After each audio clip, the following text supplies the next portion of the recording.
There are so many people now offering so many different versions of what the Trump administration's policy is towards the region and specifically towards Syria. I mean, I'm old enough to remember that just before Christmas, President Trump put a video out to the American people saying of the 2,500 remaining troops in Syria, we're bringing them all home, and we're bringing them all home now. And that video was followed by a statement by White House Press Secretary Sarah Huckabee Sanders, in which she actually said, it's been forgotten now, but she actually said the military withdrawal had started.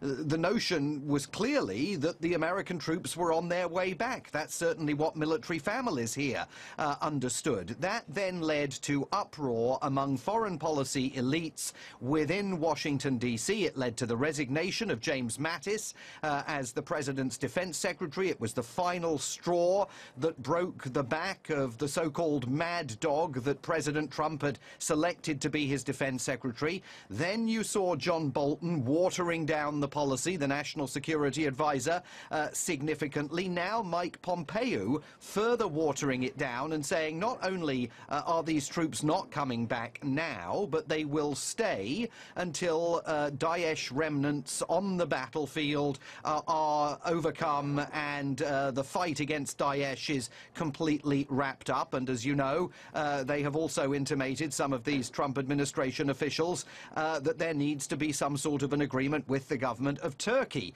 over what takes place on the ground with regards to the YPG. But what Pompeo said there in his attack on the Obama administration's decision to pull out of Iraq is fascinating, because you could equally apply it to the Trump administration's decision suddenly to pull out of Syria. Mike Pompeo said, when America retreats, chaos follows. When we neglect our friends, resentment builds. Now, he was making that observation as he excoriated President Obama's decision to push ahead with a military withdrawal from Iraq. But you could absolutely argue that President Trump's announcement of that immediate troop withdrawal has resulted in the chaos that Mike Pompeo suggested takes place there when America retreats.